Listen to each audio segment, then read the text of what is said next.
Hoy, hoy! Inapag mo yan! Hindi mo pagkain yan! Pasensya na po. Hindi ko na po kaya. Gutom na po ako. Lumabas ka nga! Hindi ito lugar ng mga pulubi! Kahit tira lang po. Kahit yun na lang. Kadiri ka! Binabalik namin yan sa basurahan! Kahit basura. Kakainin ko po. Kapal ng mukha mo! Ilang araw na po akong walang kain. Hindi ko na problema yan, bata! Wala na po akong pamilya. Wala na po akong uuwian. Tumahimik ka! Lalabas ako, tatawag ako ng guard. Tigilan mo yan. Sir, nakita ko po siyang kumakain ng tira ko. Papaalisin ko Hindi. na po. Sir? Kailan ka pa huling kumain? Hindi ko na po maalala. Sir. Bigyan niyo siya ng bagong pagkain.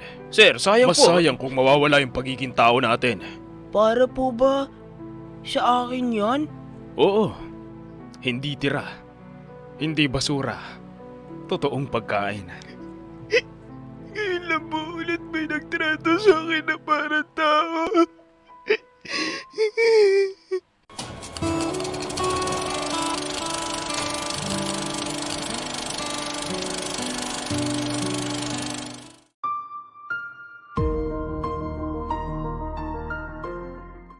Kilalanin natin si Ray. Isang lalaking akala niya ay wala ng pag-asa ang kanyang buhay. Ngunit sa kabila ng lahat ng hirap na kanyang pinagdaanan, ay nagawa niyang bumangon at abutin ang kanyang mga pangarap. Mula sa batang nagugutom, namamalimos at natutulog sa kalsada, naging isang matagumpay na tao. Lumaki si Ray sa isang sobrang hirap na pamilya.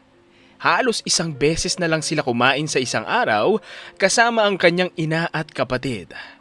Wala na siyang ama dahil iniwan na sila nito, kaya lalo silang naghirap. Araw-araw, naglalako ng sampagita sina Ray at ang kanyang nakakatandang kapatid na si Angel. Ray, bilisan mo. Paalala ni Ate Angel. Opo ate. Sagot ni Ray habang hawak ang maliit na basket ng sampagita. Ngunit kahit anong sipag nila, hindi pa rin sapat ang kanilang kinikita. Kaya dahil dito, hindi na sila nakapag-aral. Nag-focus na lang silang magkapatid na tulungan ng kanilang ina kumita ng pera para sa pang-araw-araw nilang pagkain. Isang araw, habang naglalako sila, napansin ni Ray ang isang badyaw na sumasakay sa jeep upang mamalimos. Ate, tingnan mo siya. Bakit siya umakyat sa jeep? Tanong ni Ray habang nakatingin. Namamalimos siya, Ray, para may maipambili ng pagkain. Sagot ni Angel. Tahimik si Ray. Hindi niya maiwasang titigan ng bata. Nakikita niya kung paano ito malapit sa mga pasahero. Kuya, ate, pahingi po kahit kaunti lang. Sabi ng badyaw. May ilang nag-abot ng barya. Napaisip si Ray. Ate, kung gagawin ko kaya yun, magkakapera din ako? Tanong niya. Biglang napatingin si Angel sa kanya. Ray, huwag mong subukan yan. Delikado yan. Mapapahamak ka lang dyan. Seryosong sabi ni Angel. Pero ate, kulang pa rin yung kita natin. Mahinang sagot ni Ray. Makinig ka na nga lang. Sabi ni Angel. Hanggang sa pagtulog ay hindi nawala sa isip ni Ray ang batang namamalimos sa jeep. Kaya nagpasya siya na gawin yun. Kinabukasan, hindi na siya nagpaalam sa kanyang ina at ate. Tahimik siyang umalis sa kanilang bahay. Pagdating niya sa bayan, ay kinakabahan siya kung susubukan niya ba yun. Sinubukan niyang lumambitin sa jeep. Pero nung una, hindi siya makasabay sa takbo ng jeep. Aray! Sigaw niya nang madapa at nagasgas ang kanyang tuhod. Ngunit hindi pa din siya sumuko. Maya-maya, natutunan din niyang sumabay. Pumasok siya sa jeep at nagsalita. Kuya, ate, pahingi po ng konting tulong. May mga ilang nag-abot ng barya. Natuwa si Ray. Ngunit nang gusto na niyang bumaba, bigla siyang kinabahan. Paano nga ba bumaba? Bulong niya at nanginginig. Hindi niya alam kung paano magpara. Kaya naghintay na lang siya nang may bumaba. Ngunit sa kahihintay, napagod siya at nakatulog sa sahig ng jeep. Pagkagising niya, huminto na ang sasakyan. Para po! Sigaw ng ibang pasahero habang bumababa. Dahan-dahan bumangon si Ray. Paglabas niya ng jeep, napansin niyang hindi na niya kilala ang lugar. Saan ako napunta? Tanong niya sa sarili, takot na takot. Naglakad-lakad si Ray at nagbabaka sakaling makabalik sa lugar kung saan siya galing. Saan kaya ako dadaan? Tanong niya sa sarili habang paikot-ikot. Lumipas ang ilang oras, pero parang wala pa rin siyang napupuntahan. Paulit-ulit siyang napapabalik sa parehong lugar. Parang nandito na naman ako. Sabi niya habang tumitingin sa paligid. Dahan-dahan siyang napaupo sa gilid ng kalsada. Hindi na niya napigilan ng pag-iyak. Ate! Ma! Nasaan na kayo? Umiiyak niyang sabi. Bigla niyang naalala ang sinabi ng kanyang ate. Ray, huwag mong subukan yan. Delikado yan. Napayuko siya. Dapat nakinig ako kay ate. Sabi niya habang umiiyak. Kasalanan ko to. Kung hindi ako umalis, kasama ko pa sila ngayon. Kumakalam na ang kanyang tiyan. Gutom na ako. Dagdag niya habang hawak ang kanyang tiyan. Tiningnan niya ang hawak niyang barya. Pera na nakuha niya sa pamamalimos. Konti lang to. Hindi ako mabubusog dito. Sabi niya. Nagpatuloy siya sa paglalakad kahit pagod na siya. Namumula na ang kanyang mga mata sa kakaiyak. Gusto ko na umuwi. Bulong niya. Ma, ate, patawad po. Pero hindi niya alam kung papaano. Lumipas ang ilang taon at hindi na muling nakita ni Ray ang kanyang ate at ina. Doon na siya lumaki sa lugar na yon. Mag-isa at walang kasama. Simula nang nangyari ang karanasan niya sa jeep, hindi na siya muling sumakay. Ayoko na. Natatakot pa rin ako. Sabi niya sa sarili tuwing may dumadaan. Paikot-ikot lang siya sa lugar na yon at sa kalsada na siya natutulog. Karton ang higaan niya at minsan, dyaryo ang kumot kapag malamig ang gabi. Araw-araw, namamalimos siya para may makain. Kuya, ate, pahingi po kahit konti lang. Sabi niya habang inaambot ang kamay. Minsan, may nagbibigay, pero madalas wala. Wala akong maibigay, sabi ng ibang umiiwas. Kapag wala siyang napalimos, napipilitan siyang maghanap ng pagkain sa basurahan. Sa gilid ng mga restaurant, doon siya umaasa na may matitirang pwede pang kainin. Baka may laman pa to. Sabi niya habang naghahalongkat. Okay na to, kahit hindi masarap. Dagdag niya habang kumakain. Isang araw, napadpad siya sa isang mamahaling restaurant. Maraming tao sa loob at halatang masasarap ang pagkain nila. Huminto siya sa labas at tumingin sa loob. Naaamoy niya ang pagkain kaya napalunok siya. Ang bango. Ang sarap siguro niyan. Sabi niya habang hawak ang kanyang tiyan.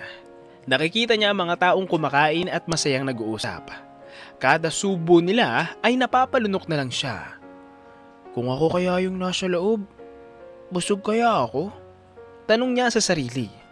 Matagal siyang nakatayo doon at hindi makaalis. Parang naaakit siya sa pagkain sa loob. Hanggang sa napansin niya ang isang mesa malapit sa pintuan. May natirang pagkain at mukhang iniwan na lang ng kumain. Tinitigan niya ito ng ilang sandali. Sakto, sobrang gutom na ako. Sabi niya. Tumingin siya sa paligid. Wala masyadong nakatingin sa kanya. Kinabahan siya pero mas malakas ang gutom. Dahan-dahan siyang pumasok sa loob. Lumapit siya sa mesa at kinuha ang pagkain. Pasensya na, kakain lang ako. Bulong niya kahit walang kausap. Mabilis siyang kumain dahil sa sobrang gutom. Halos hindi na siya huminga sa bilis ng subo niya. Biglang may sumigaw.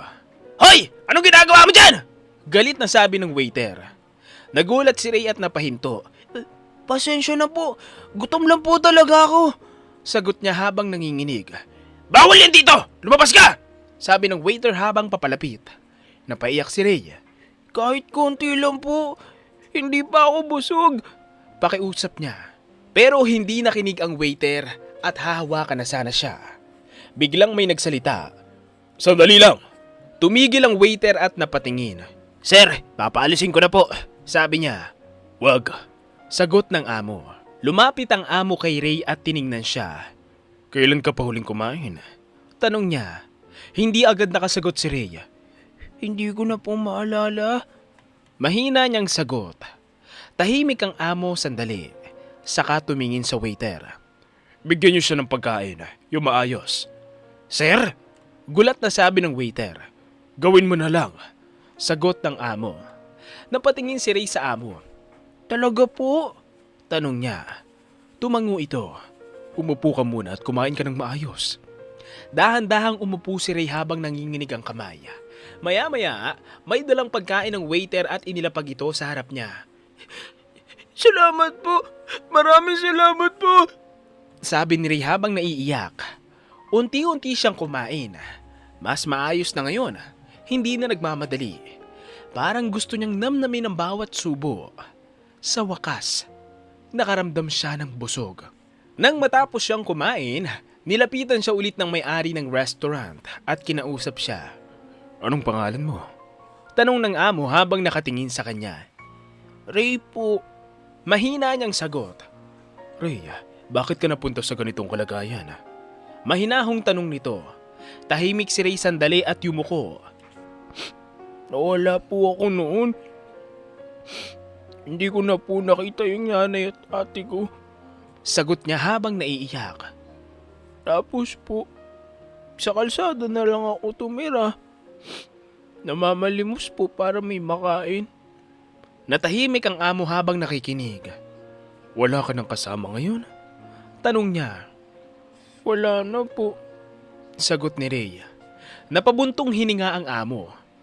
Kung bibigyan kita ng pagkakataon, gusto mo bang magbago ang buhay mo?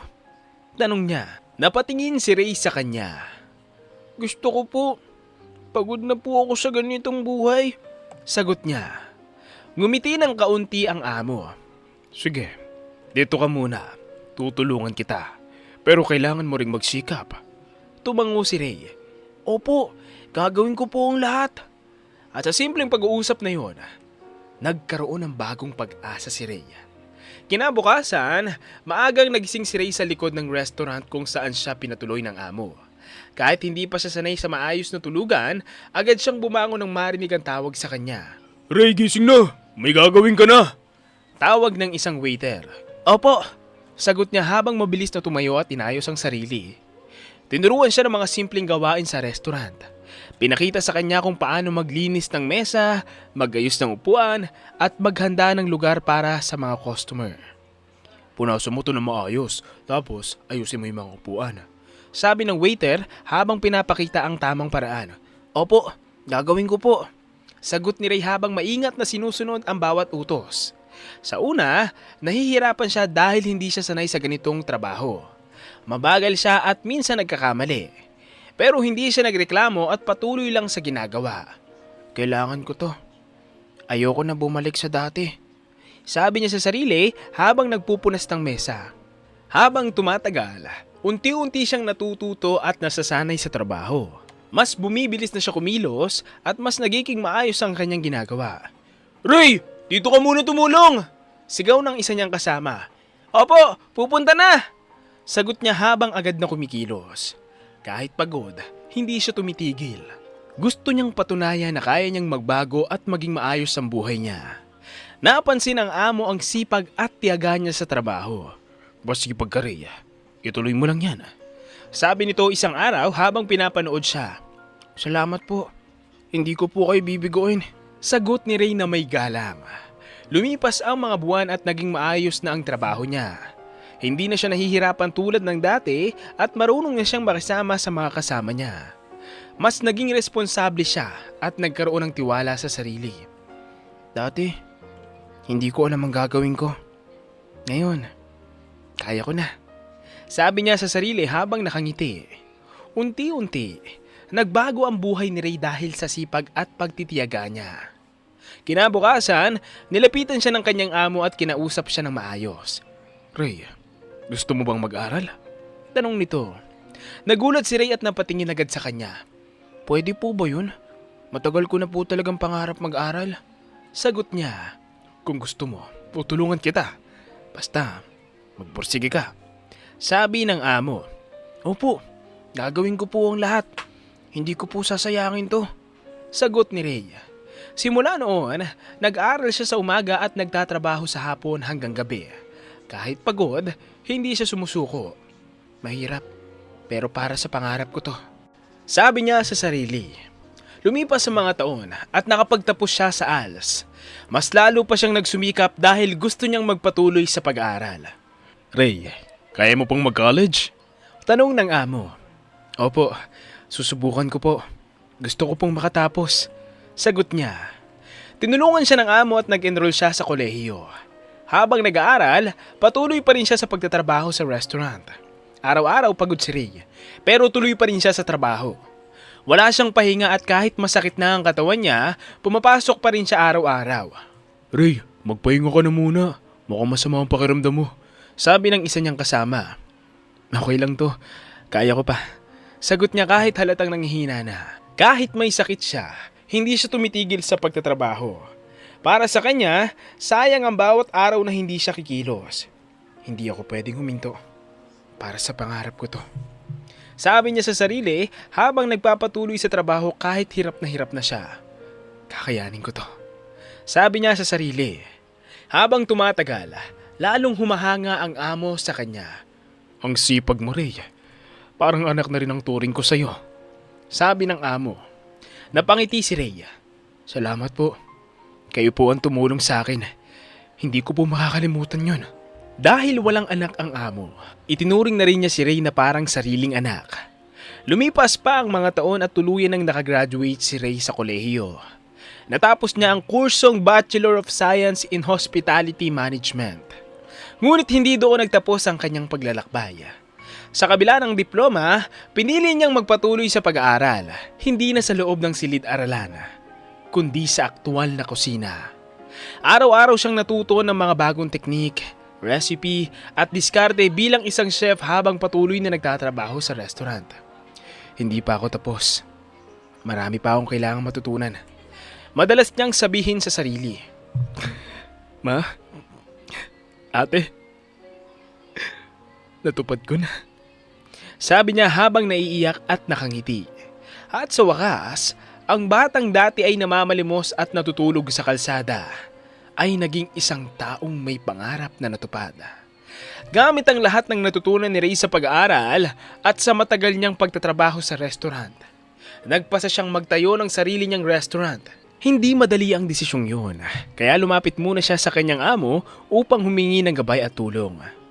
Sir, gusto ko pong subukan na magtayo ng sarili kong restaurant, pero hindi ko po alam kung saan magsisimula. Sabi ni Ray.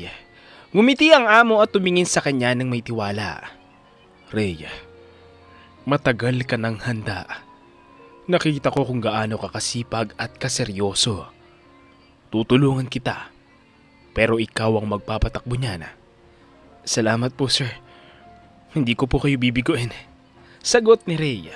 Nagsimula sila sa paghanap ng pwesto. Hindi ito malaki, pero maayos at malinis. Unti-unti nilang inayos ang loob. Mga mesa, upuan, kusina at mga gamit na kailangan. Si Ray mismo ang tumutulong sa bawat detalye. Kahit maliit lang, basta maayos at masarap ang pagkain. Sabi niya, dumating ang araw ng pagbubukas ng kanyang restaurant. Kinakabahan si Ray habang nakatayo sa loob. Sir, sana po may pumasok. Sabi niya, magtiwala ka lang sa sarili mo. Sagot ng amo. Sa una, kakaunti lang ang customer. Pero sinigurado ni Ray na maayos ang serbisyo at masarap ang pagkain. Siguraduhin mong mainit at masarap ang luto. Sabi niya sa mga kasama niya. Siya mismo ang naging chef ng restaurant. Siya ang nagluluto, tumitikim at nag-aayos ng bawat putahe. Dala ang lahat ng kanyang pinagdaanan at ang pangarap na minsang tila imposibleng maabot. Habang tumatagal, may mga customer na bumabalik. Ang sarap ng pagkain dito ah! Sabi ng isang kumain. Oo nga, babalik tayo dito. Dagdag ng kasama nito. Unti-unting dumami ang tao. Mas naging abala ang restaurant. Ray, puno na ang mga mesa! Sabi ng isa niyang katrabaho. Ayos lang, tuloy lang tayo. Kaya natin to. Sagot niya. Araw-araw, maaga siyang pumapasok at gabi na umuwi. Pagod siya pero masaya. Hindi ko akalain na mararating ko to. Sabi niya sa sarili habang nakangiti. Mas lalo pang sumikat ang kanyang restaurant. Maraming tao ang pumupunta at nagre-rekomenda nito sa iba. Dito tayo kumain, masarap dito, sabi ng mga bagong customer. Sa kabutihang palad, sobrang pumatok ang kanyang restaurant at tuluyan ang nagbago ang kanyang buhay. Dumami ang customers araw-araw at marami ang bumabalik dahil sa sarap ng pagkain at maayos na serbisyo. Ray, puno na naman tayo, sabi ng isa niyang staff. Okay lang, tuloy lang tayo, siguraduhin nating masaya sila. Sagot niya habang abala sa kusina. Unti-unting lumaki ang kanyang negosyo at mas gumanda ang takbo nito. Nakapag-hire siya ng mas maraming tao at mas naging maayos ang sistema sa restaurant. Hindi makapaniwala si Ray sa narating niya. Dati, wala akong makain. Ngayon, ako na nagpapakain sa iba. Sabi niya habang nakangiti at naiiyak. Isang araw, dumating ang kanyang amo at tinignan ang restaurant. Ray, ang ganda na ng narating mo. Proud ako sa'yo. Sabi nito, salamat po. Kung hindi po dahil sa inyo, wala po ako dito ngayon. Sagot ni Ray at doon niya lalo na intindihan na kahit gaano kahirap ang simula, basta magsikap at hindi sumuko, may magandang patutunguhan ang lahat. Nang natupad na ni Ray ang kanyang mga pangarap sa buhay, at nabili na niya ang mga gusto niya, may isang bagay pa rin na kulang sa kanya. Ang kanyang pamilya. Ang kanyang ate at ina ang naging inspirasyon niya sa lahat ng pinagdaanan niya. Kaya nagpasa siyang hanapin ang mga ito bilang huling misyon niya. Marunong na siyang mag-drive ng kotse, kaya siya mismo ang naghanap sa kanyang ate at ina. Ilang araw siyang naglibot at nagtanong-tanong sa iba't ibang lugar. Humingi rin siya ng tulong sa mga pulis at barangay para mas mapabilis ang paghahanap. Sir, matagal ko na po silang hinahanap. Sana po matulungan niyo po ako. Sabi ni Ray. Gagawin namin ang makakain namin. Sagot ng isang pulis. Hindi siya sumuko kahit pagod na siya kakahanap. Araw-araw, iniisip niya na makikita rin niya ang kanyang pamilya. Ma, ate, nasa na kaya kayo? Sabi niya sa sarili habang nagmamaneho. Hanggang sa isang araw, may isang nagbigay ng impormasyon sa kanya. Agad siyang pumunta sa lugar na yon. Pagdating niya, nakita niya ang isang lumang bahay. Halos sira na ito at parang konting galaw na lang ay babagsak na. Kinabahan siya. Dito kaya sila? Tanong niya sa sarili. Lumapit siya sa bahay at habang nasa labas pa lang, may narinig siyang boses. Boses ng kanyang ina. Napatigil siya at biglang napaluha. Mahinang sabi niya. Lumakas ang tibok ng puso niya habang papalapit sa pinto. Tao po, sabi niya habang nanginginig ang boses. Maya-maya, bumukas ang pinto. Lumabas ang kanyang ate. Tumingin ito sa kanya, pero hindi siya agad nakilala. Opo. Sino po sila? Tanong nito. Hindi agad nakapagsalita si Rhea.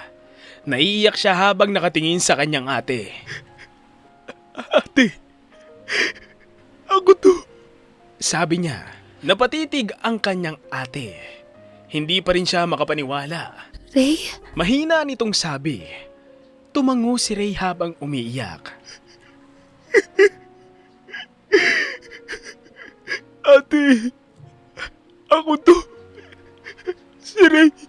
Sabi niya habang umiiyak. Napatakip ng bibig ang kanyang ate at unti-unting napaluha. Ray? Ikaw pa talaga yan? Nanginginig ditong tanong. Opo. Ate, ako po to. Sagot ni Ray. Bigla siyang niyakap ng kanyang ate ng mahigpit. Ray! Ang tagal kitang hinanap. Umiiyak nitong sabi. Matawad po. Nawala po ako. Sagot ni Ray habang yakap ang kanyang ate. Sa loob ng bahay, narinig ng kanilang ina ang ingay. Sino yan? Tanong nito habang papalapit. Paglabas niya, nakita niya si Ray. Napatigil siya. Parang hindi makapaniwala. Ray? Mahina niyang sabi. Ma. Sagot ni Ray habang umiiyak. lumapit ang kanyang ina at hinawakan ng mukha niya. Anak, ikaw na ba yan? Tanong nito habang nanginginig ang kamay. Opo, ma.